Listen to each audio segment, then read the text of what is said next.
Hello दोस्तों, स्वागत है आप सभी का आपके अपने इस YouTube channel SSC clear with IAS में।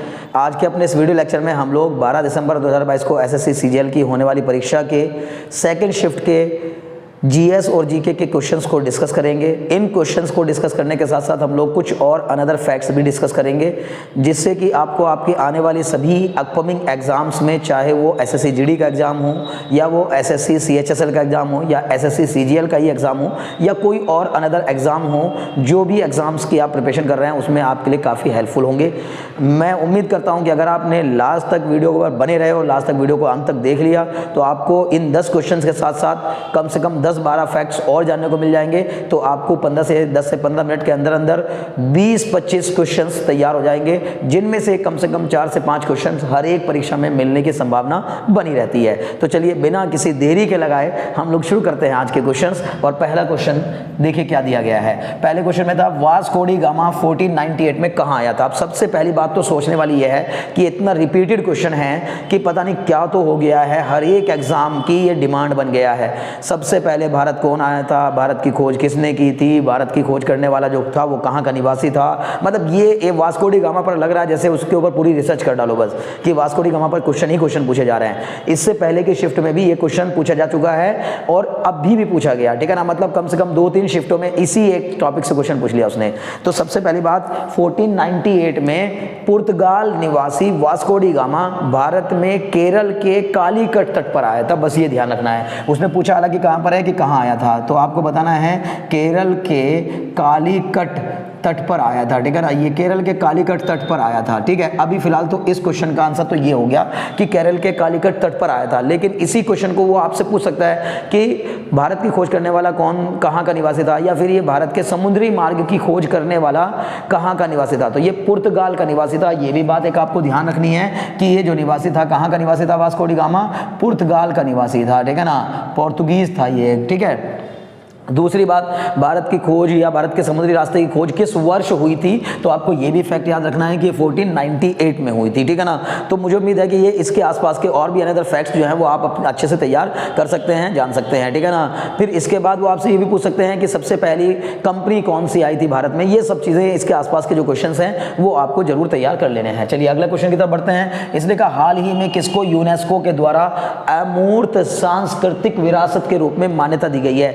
यूनेस्को एक लिस्ट बनाता है जिसका नाम होता है इंटेंजिबल कल्चरल हेरिटेज साइट। मतलब इंटेंजिबल, अमूर्त, जिनको छुआ ना जा सके, अमूर्त है ना, मतलब एक ऐसी चीजें जो मूर्त रूप नहीं होता, जिनका अमूर्त रूप होता है। मतलब कहने का यह है कि इंटेंजिबल होती हैं, ठीक है। तो इंटेंजिबल कल्चरल हेरिटेज के रूप में अभी यूनेस्को ने हाल ही में भारत की किस चीज को शामिल किया है, तो इसका आंसर हो जाएगा दुर्गा पूजा, ठीक है ना। आपने दुर्गा पूजा का नाम सुना होगा, काफी फेमस है दुर्गा पूजा भारत में। तो इसका मतलब दुर्गा पूजा को यूनेस्को ने हाल ही में इंटेंजिबल कल्चरल हेरिटेज के रूप में मान्यता दी है, ठीक है। चलिए ये भी क्वेश्चन आपको आसानी से समझ में आ गया होगा। इसके अलावा और भी इंटेंजिबल कल्चरल हेरिटेज हैं, उनको भी आपको देख लेना है, उनको भी समझ लेना है, ठीक है ना। जैसे कई सारी हैं आपका जो है ना, यानी कहने का मतलब है कुंभ का जो मेला है वो है, नवरोज त्योहार जो है वो है, इसी तरह से आपका बर्तन बनाने की कला है, ठठेरों की जो है ना वो है, संकीर्तन है, ठीक है ना। ऐसे कई सारी हैं, ठीक है ना। तो इन इंटेंजिबल कल्चरल हेरिटेज साइट की जो लिस्ट है ना,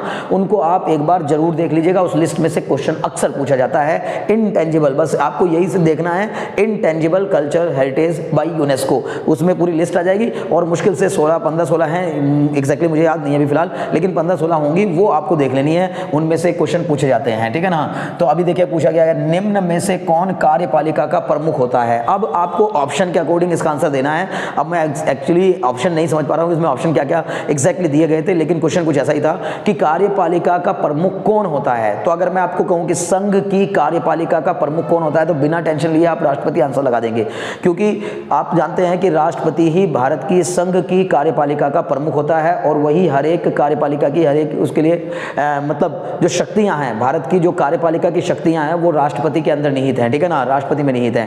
तो ये तो आपको आंसर तो राष्ट्रपति हो गया। लेकिन अब दो बातें होती हैं, एक है संवैधानिक प्रमुख, मतलब भारत की संघीय कार्यपालिका का संवैधानिक प्रमुख कौन होता है, कॉन्स्टिट्यूशनल हेड कौन होता है, तो राष्ट्रपति जवाब हो जाएगा। लेकिन अगर वास्तविक प्रमुख की बात करें तो वास्तविक रूप से आप खुद सोचिए कि कार्यपालिका को या सभी चीजों को चलाने वाला कौन है, भारत में हेड कौन होता है, तो प्राइम मिनिस्टर और मंत्री परिषद यानी कि मिनिस्ट्री ऑफ काउंसिल, ठीक है ना, समझ में आ रही बात ना, समझ में आ रही बात, मिनिस्टर ऑफ काउंसिल, ठीक है। तो मंत्री परिषद और भारत के प्रधानमंत्री कार्यपालिका के वास्तविक प्रमुख होते हैं। अब देखिए मैं बार बार आपको रिपीट कर रहा हूं, ध्यान रखिएगा, संवैधानिक प्रमुख की बात करें तो राष्ट्रपति होते हैं और वास्तविक प्रमुख की बात करें तो प्रधानमंत्री होता है। अब ऑप्शन में देख लीजिएगा, अगर आपको ऑप्शन में राष्ट्रपति मिलता है तो राष्ट्रपति सही आंसर होगा, अगर प्रधानमंत्री मिलता है और राष्ट्रपति नहीं है तो फिर प्रधानमंत्री आंसर होगा। तो फिलहाल के लिए मैं राष्ट्रपति को ही इसका आंसर लगा देता हूं, क्योंकि राष्ट्रपति जो है वो संविधान की कार्यपालिका के संवैधानिक प्रमुख होते हैं। और अगर आपको कोई और ऑप्शन मिलता है तो फिर उसी हिसाब से मैंने कहा आप जवाब दीजिएगा। मुझे अभी इसके एग्जैक्ट ऑप्शंस नहीं पता था क्या क्या है, ठीक है ना।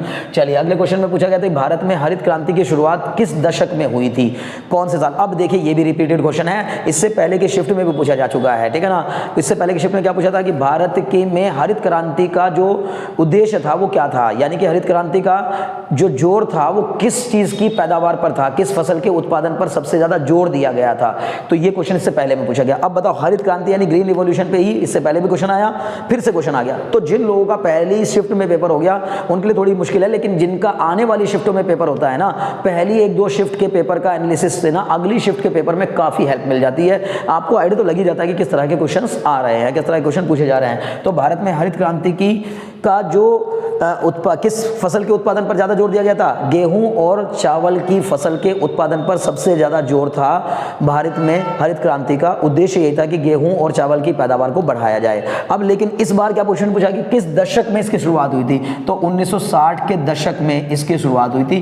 पहली बात तो आपको ये याद रखना 1960 के दशक में, दशक पूछा था तो 1960 के दशक में। लेकिन अगर साल की बात करेंगे तो 1965 से लेकर 1968 के बीच में हरित क्रांति पूरा जोर पकड़ी हुई थी, ठीक है ना। यानी कि जो सबसे ज्यादा जोर रहा हरित क्रांति का वो 1965 से 1968 के दौर में रहा। और हरित क्रांति का जो जोर था ज्यादा वो गेहूं और चावल की फसल के उत्पादन पे था। दूसरी बात, हरित क्रांति का जनक किसको कहा जाता है, ये भी एक नया क्वेश्चन बन जाता है और एग्जाम में इसके आने की संभावना बहुत ज्यादा रहती है, ठीक है ना। इससे पहले भी कई बार पूछा जा चुका है ये क्वेश्चन कि भारत में हरित क्रांति का जनक किसको कहा जाता है, तो ये नाम हो जाएगा आपका MS स्वामीनाथन, ठीक है ना। MS स्वामीनाथन जो है वो भारत में हरित क्रांति के जनक माने जाते हैं। इसको बिल्कुल अच्छे से दिमाग में बैठा लीजिएगा, इफेक्ट आपके बहुत काम आने वाला है, ठीक है। चलिए अगले क्वेश्चन की तरफ बढ़ते हैं। इसने कहा किस राज्य की सरकार ने देश के पहले जीन बैंक की शुरुआत की, यानी भारत में पहला जेनेटिक बैंक, ठीक है ना। आपने सारे नाम सुने होंगे, एक तो मनी बैंक होता है, पैसों का बैंक, एक ब्लड बैंक होता है, ठीक है ना। एक आपका जीन बैंक की बात कर रहा है, ये जेनेटिक बैंक, ठीक है ना। अब तो रोटी बैंक भी आ गया है, ठीक है ना, अगर हो सकता है आपने ये पढ़ा हो, ठीक है ना। तो रोटी बैंक के बारे में जरूर देख लीजिएगा। लेकिन जीन बैंक की बात हो रही है, जेनेटिक्स वाला, यानी कि आनुवंशिकी वाला जो जीन है उसकी बात हो रही है। तो जीन बैंक की शुरुआत करने वाला पहला राज्य भारत में जो है वो कौन है, महाराष्ट्र है, ठीक है ना। महाराष्ट्र ने भारत में सबसे पहला जीन बैंक बनाया और सबसे पहले जीन बैंक की शुरुआत की, ठीक है ना। अगला क्वेश्चन में क्या पूछा गया है कि वर्ष 2022 में किसको यूपीएससी के नए अध्यक्ष के रूप में नियुक्त किया गया। देखिए इससे पहले भी ये भी रिपीटेड क्वेश्चन में मैं रखूंगा, क्यों, क्योंकि इससे पहले के क्वेश्चन शिफ्ट में एक क्वेश्चन पूछा गया था यूपीएससी के सदस्य के रूप में किसको नियुक्त किया गया है, ठीक है ना। वो एक आईपीएस थे, एग्जैक्टली नाम याद नहीं आ रहा, लेकिन आपको समझ में आना चाहिए कि यूपीएससी के सदस्य के रूप में पूछा था उस समय, ठीक है ना। क्लियर है आपको। तो अब यूपीएससी का अध्यक्ष पूछा है कि हाल ही में 2022 में किसको यूपीएससी के नए अध्यक्ष के रूप में नियुक्त किया गया, तो ये है डॉक्टर मनोज सैनी। इनका ठीक है ना, मनोज सोनी, ठीक है ना, मनोज सैनी नहीं, मनोज सोनी है, ठीक है ना। वो एक्चुअली आदत पड़ी हुई है। देखिए तो क्या कहेंगे, डॉक्टर मनोज सोनी। ध्यान से रखिएगा, समझिएगा कि डॉक्टर मनोज सोनी को इस समय यूपीएससी का नया अध्यक्ष चुना गया है, नियुक्त किया गया है, ठीक है ना। चलिए एकदम सीधा सा क्वेश्चन था, ये तो करंट अफेयर क्वेश्चन था, इजीली समझ में आ गया होगा। महात्मा गांधी को राष्ट्रपिता की उपाधि किस वर्ष दी गई। देखिए अभी देखिए क्या हो रहा है, यही सेम क्वेश्चंस बताइए आप, रिपीटेड क्वेश्चंस नहीं है क्या। अगर आप बिल्कुल ध्यान से अगर पढ़ाई कर रहे हैं, तैयारी कर रहे हैं और आपने जरा सा भी जीके जीएस को पढ़ रखा है ना, तो आप देखेंगे कि ये सब क्वेश्चन रिपीटेड क्वेश्चन हैं।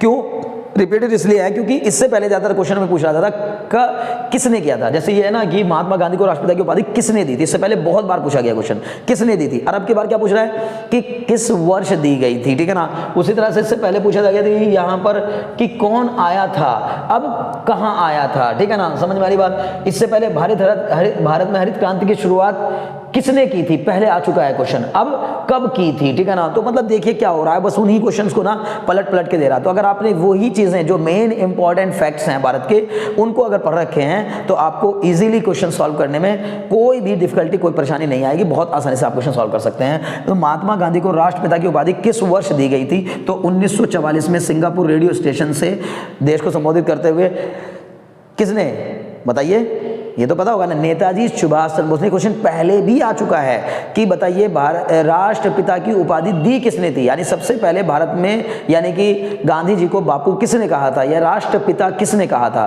तो नेताजी सुभाष चंद्र बोस ने सबसे पहली बात महात्मा गांधी को राष्ट्रपिता के रूप में संबोधित किया था, ठीक है। तो इसका मतलब ये भी एक फैक्ट हो गया, ये आपको ध्यान रखना। और 1944 में इन्होंने इनको राष्ट्रपिता की उपाधि दी थी। बाद में भारत सरकार ने भी इस उपाधि को मान्यता दे दी थी। तो आज भी हम लोग भारत के राष्ट्रपिता के रूप में महात्मा गांधी जी को जानते हैं। ये बात आपको समझ में आ गई होगी, ठीक है ना। अब ये एक फैक्ट याद जरूर कर लीजिएगा इसके साथ में कि नेताजी सुभाष चंद्र बोस ने ये दी थी, ठीक है ना, नेताजी सुभाष चंद्र बोस, ठीक है ना, ये ध्यान रखना है, ठीक है। चलिए बहुत बढ़िया, अगले क्वेश्चन की तरफ बढ़ते हैं। उसमें कहा 1949 में गठित राष्ट्रीय आय समिति, नेशनल इनकम कमेटी, बड़े ध्यान सुनिएगा, नेशनल इनकम कमेटी है ये, ठीक है ना। राष्ट्रीय आय समिति के अध्यक्ष कौन थे 1949 में, यानी देश के आज़ाद होने के कुछ दिनों बाद सबसे पहले जो नेशनल आय समिति बनाई गई थी, यानी कि नेशनल इनकम कमेटी बनाई गई थी, उसके अध्यक्ष कौन थे, तो उसके अध्यक्ष थे पीसी महालनोबिस। अब ये क्वेश्चन भी मैं कहूंगा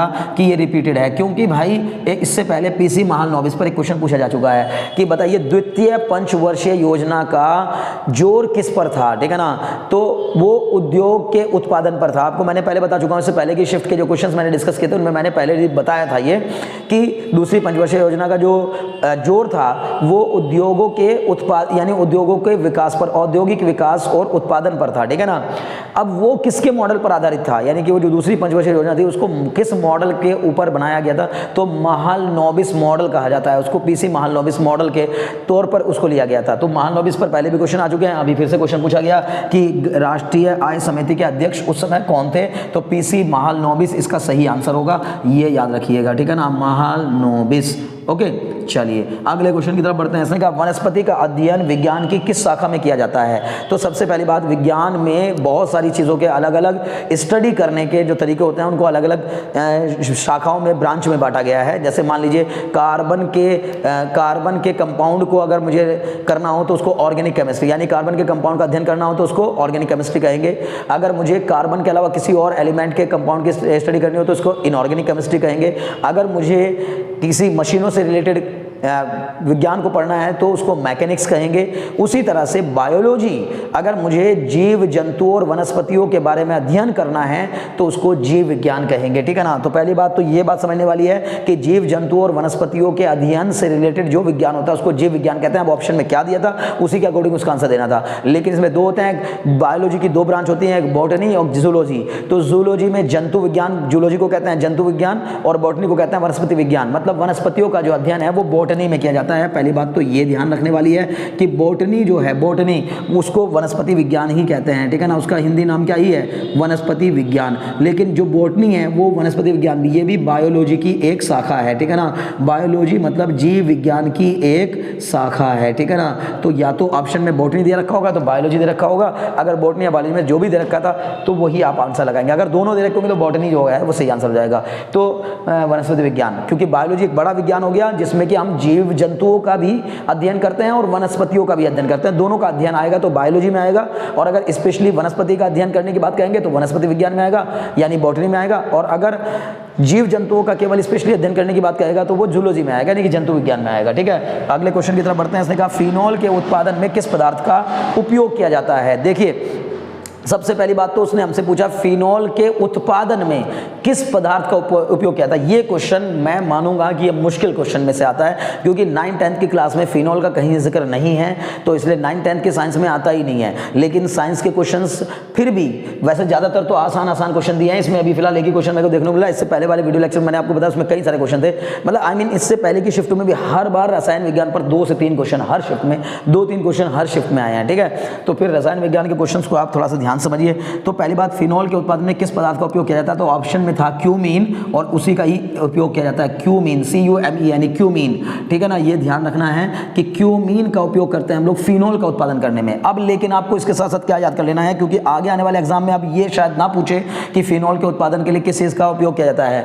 ये पूछा जा सकता है, बताइए क्यूमीन का यूज या क्यूमीन का प्रयोग इनमें से किसके उत्पादन के लिए किया जाता है। तो अब यही सेम क्वेश्चन उल्टा करके पूछ लेगा कि बताओ क्यूमीन का प्रयोग इनमें से किसके उत्पादन के लिए किया जाता है, और ऑप्शन में आपको दे देगा फिनॉल दे देगा, अल्कोहल दे देगा, ईथर दे देगा, कार्बोक्सिलिक एसिड दे देगा। तो फिर आप लिखेंगे फिनॉल के उत्पादन के लिए इसका उपयोग किया जाता है। दूसरा क्वेश्चन हो गया फिनॉल, कई बार हो सकता है क्योंकि रासायनिक नाम और रासायनिक फॉर्मूले और रासायनिक सूत्र पे क्वेश्चन बहुत आए हैं, तो पूछ सकता है फिनॉल का रासायनिक फॉर्मूला क्या होता है, यानी उसका रासायनिक सूत्र क्या होता है। यहां बना के मैं आपको दिखा देता हूं। देखिए इसमें एक बेंजीन रिंग होती है फिनॉल के अंदर, और ये बेंजीन रिंग के ऊपर यहां OH होता है, इसको हम बेंजीन रिंग कहते हैं, ठीक है ना, मतलब C6H5OH। पहली बात तो अगर इस फॉर्म में दिया, इस स्ट्रक्चर की फॉर्म में दिया तो ऐसे होगा बेंजीन के ऊपर OH। ये किसका फॉर्मूला है, फिनॉल का फॉर्मूला है, फिनॉल का, ठीक है। लेकिन अगर शॉर्ट में देगा तो ऐसे देगा C6H5OH, ये फिनॉल होता है, ठीक है ना, C6H5OH। और बेंजीन का भी मैं आपको बता दूं साथ साथ, तो बेंजीन का क्या होता है, बेंजीन का भाई होता है C6H6। बेंजीन बहुत इंपॉर्टेंट है, बेंजीन एक एरोमेटिक कंपाउंड है। ये भी पूछ सकता है कि बेंजीन किस तरह का पदार्थ है, एरोमेटिक कंपाउंड है। एरोमेटिक कंपाउंड में जनरली सुगंध आती है, सुगंधित पदार्थ होते हैं एरोमेटिक पदार्थ, ठीक है ना। तो इसका मतलब बेंजीन भी आपको फॉर्मूला याद कर लेना है, C6H6 होता है। और अगर क्यूमीन के फॉर्मूले की भी बात करेंगे आप लोग, तो क्यूमीन का फॉर्मूला कुछ इस तरह का होता है, चलिए यहां पर बना देता हूं, ठीक है ना। क्यूमीन का भी फॉर्मूला मैंने आपको बता दिया। देखिए ये आपका होगा C, इसके साथ यहां पर आपका होगा CH3, फिर यहां पर CH3 और यहां पर H होता है, तो ये क्यूमीन का फॉर्मूला है, ठीक है ना। लेकिन ज्यादा डिटेल में जाने की जरूरत नहीं, क्योंकि क्यूमीन का फॉर्मूला मुझे नहीं लगता कि आगे कभी भी किसी भी एग्जाम में पूछेगा, इतना कॉमन नहीं है। लेकिन हाँ फिनॉल इंपॉर्टेंट है, फिनॉल का फॉर्मूला आप जरूर देख लीजिएगा, ठीक है ना। क्लियर होगी बात। मुझे उम्मीद है कि आपको जब मैंने आज के जो क्वेश्चंस डिस्कस किए हैं, इन सभी क्वेश्चंस के डिस्कस करने से आपको काफी कुछ जानने और सीखने को मिला होगा। आपने इस वीडियो को वाकई में एंजॉय किया होगा, आप अपन तक वीडियो पर बने रहे हैं और आपने वीडियो को एंजॉय किया है, तो भाई जल्द से जल्द, अगर आपने अभी तक चैनल को सब्सक्राइब नहीं किया तो चैनल को सब्सक्राइब करके नोटिफिकेशन बेल को दबाकर ऑल वाले बटन पर क्लिक कर दीजिएगा, ताकि आपको हमारी आने वाली सभी वीडियोस का नोटिफिकेशन मिलता रहे। इन सभी वीडियोस को अपने अनदर फ्रेंड्स में भी शेयर करिए, लाइक करिए। आपके शेयर और लाइक करने से हमें काफ़ी मोटिवेशन मिलेगा और आपके लिए आने वाले जितने भी एग्जाम्स हैं उनके लिए नई नई वीडियो बनाने के लिए हमें मोटिवेशन मिलता रहेगा। Very very thanks for watching.